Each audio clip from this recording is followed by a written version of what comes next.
पहले तो अथॉरिटीज को लगा कि इस शिप को सुइज कैनाल से निकालना कोई रॉकेट साइंस नहीं है। 2-4 टग बोट्स की मदद से सुइज कैनाल की ट्रैफिक को चंद घंटों में ही बहाल किया जा सकता है। लेकिन मामला तब शिद्दत इख्तियार कर गया जब 300 टन पुलिंग पावर वाली टग बोट्स भी इस शिप को 1 इंच क्या 1 सेंटीमीटर भी नहीं हिला सकी। दुनिया के सबसे इम्पोर्टेंट शिपिंग रूट पर ट्रैफिक जैम हो रखा था, जिसकी वजह से हर गुजरने वाला घंटा करोड़ों डॉलर का नुकसान दे रहा था। रातों रात रेस्क्यू एक्सपर्ट्स बुलवाए गए, दर्जनों एक्सकवेटर्स की मदद भी ली गई, लेकिन इस देव वेसल के सामने ये सब किसी मजाक से कम नहीं था। 6 दिन तक एड़ी चोटी का जोर लगाने के बाद जब सारे हिम्मत हार बैठे तो नेचर की ताकत हरकत में आ गई। जी हाँ, दुनिया की सबसे बड़ी एवर गिवन शिप को जिस कुदरती ताकत ने फंसाया था उसी ने उसको निकाल लिया। लेकिन आखिर कैसे? ज़ेम टीवी की वीडियोस में एक बार फिर से खुशामदीद।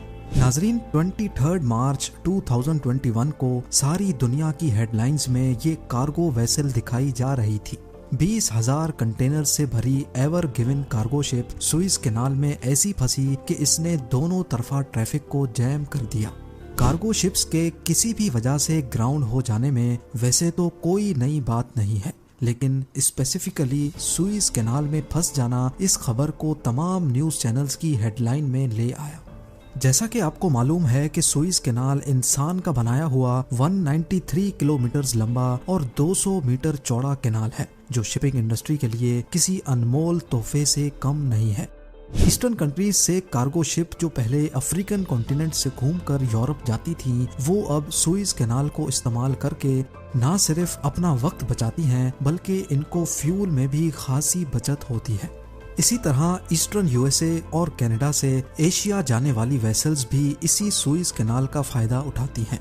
घूम फिर कर बात सिर्फ ये है कि पूरी दुनिया का साजो सामान इसी सुइज कैनाल के थ्रू इधर से उधर होता है, और यही इसकी इम्पोर्टेंस की सबसे बड़ी वजह है।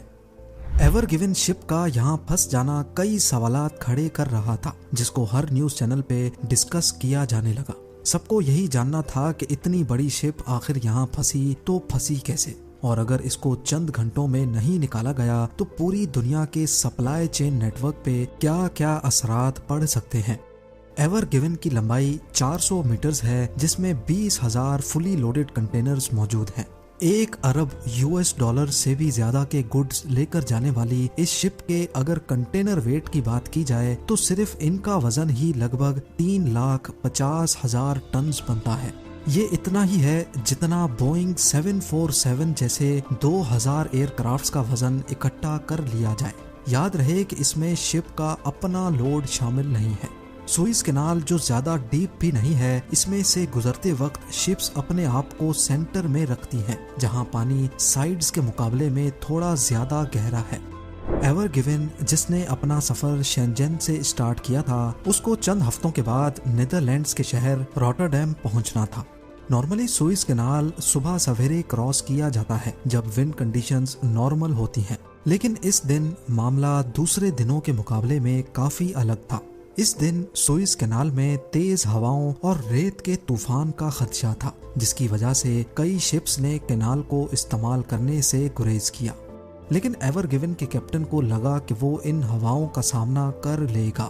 शायद इसमें कैप्टन का भी कसूर नहीं था, क्योंकि शिपिंग इंडस्ट्री में बहुत किस्म के प्रेशर होते हैं, जिसमें सबसे बड़ा फाइनेंशियल प्रेशर होता है। वेसल का वक्त पे मंजिल तक पहुंचना बहुत जरूरी होता है, क्योंकि उनकी अगली बुकिंग्स पहले से हो रखी होती हैं। अगर किसी वजह से भी शिप डिले हुई तो अगली बुकिंग्स कैंसिल होना शुरू हो जाती हैं। ये सुइज कैनाल का सैटेलाइट व्यू है, जिसमें ये बिल्कुल सीधा साधा नजर आ रहा है, लेकिन असल में यहाँ से गुजरना इतना सीधा नहीं होता। सुबह को 7 बजे जैसे ही कैप्टन ने शिप को कैनाल में एंटर किया तो साइड से तेज हवाएं शुरू हो गई। ये इतनी तेज भी नहीं थी कि जिससे कैप्टन घबरा जाए, क्योंकि ओशंस में शिप्स को नॉर्मली कई खौफनाक तूफानों का सामना भी करना पड़ता है, पर क्योंकि सुइज में शिप्स के पास स्पेस कम होती है, इसी वजह से यहाँ तेज हवाएं मैटर करती हैं। बड़ी बड़ी कार्गो वेसल्स में सिर्फ एक मसला होता है कि ये इतना जल्दी लेफ्ट राइट टर्न नहीं ले सकती। उसके लिए जरूरी होता है कि शिप की स्पीड तेज हो। जितनी ज्यादा शिप की स्पीड होगी उतना ज्यादा उसको कंट्रोल करना आसान होता है। 50 मीटर तक ऊंची यानी करीब 16 फ्लोर बिल्डिंग जितनी शिप को जब साइड से तेज हवाएं लगी और शिप की स्पीड भी इतनी नहीं थी तो शिप अपना कंट्रोल खोने लगी। इस चीज को ओवरकम करने के लिए कैप्टन ने वेसल की स्पीड को थोड़ा बढ़ा दिया ताकि शिप को आसानी से कंट्रोल किया जा सके। स्पीड बढ़ने की वजह से शिप का कंट्रोल तो वापस आ गया, लेकिन एक और नेचुरल फिनोमेना ने गड़बड़ कर दी। जब स्पीड बढ़ती है तो नेचुरली शिप के साइड्स पे पानी का प्रेशर कम हो जाता है। इस प्रेशर ड्रॉप की वजह से दोनों साइडों पर प्रेशर एक जैसा रखने के लिए शिप लो प्रेशर वाली साइड पे खिसक जाती है, मूव कर जाती है। और एवर गिवन के केस में भी एग्जैक्टली ऐसा ही हुआ। एक पॉइंट पर आकर कैप्टन ने नोटिस किया कि शिप राइट साइड पे सक होती जा रही है। अभी वो कुछ और करता कि शिप का फ्रंट राइट बैंक में बुरी तरह मिट्टी और रेत के अंदर धंस गया, जबकि उसकी टेल लेफ्ट बैंक में जा फंसी। लाखों टन वजनी एवर गिवन ने पलक झपकते ही पूरे 200 मीटर सुइज कैनाल को बुरी तरह से चोक कर दिया। ये ब्लॉकेज रेड सी और ग्रेट बिटर लेक के दरमियान ठीक इस पॉइंट पे हुई थी। सुइज कैनाल से एक दिन में 70 के करीब शिप्स गुजरती हैं, लेकिन ये कोविड-19 पेंडेमिक का दौर था और तब चाइना से पूरी दुनिया में धड़ाधड़ सप्लाईज जा रही थी। इसी वजह से सुइज से गुजरने वाला ट्रैफिक भी मामूल से थोड़ा ज्यादा ही था।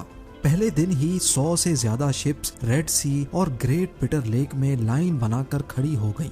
इस खबर ने न सिर्फ शिपिंग इंडस्ट्री बल्कि मेन स्ट्रीम मीडिया पर भी अपनी जगह बना ली। सबका इस मामले में परेशान होना एक तरह से ठीक भी था, क्योंकि वर्ल्ड वाइड ट्रेडिंग का 13% हिस्सा सुइज कैनाल पे डिपेंड करता है। एक एस्टीमेट लगाया जाए तो हर महीने $308 बिलियन की ट्रेड सिर्फ सुइज कैनाल के जरिए होती है। ये कोई छोटा मोटा अमाउंट नहीं है जिसको नजरअंदाज किया जाता। दूसरी तरफ ब्लॉकेज साइट पर एवर गिवन को निकालने की कोशिश चल रही थी। शिप का फ्रंट बुरी तरह से मिट्टी में धंस चुका था। एक्सकेवेटर्स मंगाए गए जिन्होंने शिप के साइडों से मिट्टी हटाना शुरू कर दी। इस देव के सामने छोटे छोटे एक्सकेवेटर्स किसी मजाक से कम नहीं लग रहे थे। 6 दिन तक कोशिश करने के बाद भी कोई उम्मीद नजर नहीं आई। इस वक्त 450 वेसल्स सिर्फ इस मसले की वजह से रेड सी में स्टक होकर खड़ी थी। जब कैनाल अथॉरिटीज और शिप ओनर पे इंटरनेशनल प्रेशर बहुत ज्यादा बढ़ गया तो उन्होंने शिप को अनलोड करने का फैसला किया, क्योंकि इसके अलावा इनके पास कोई ऑप्शन नहीं बचा था।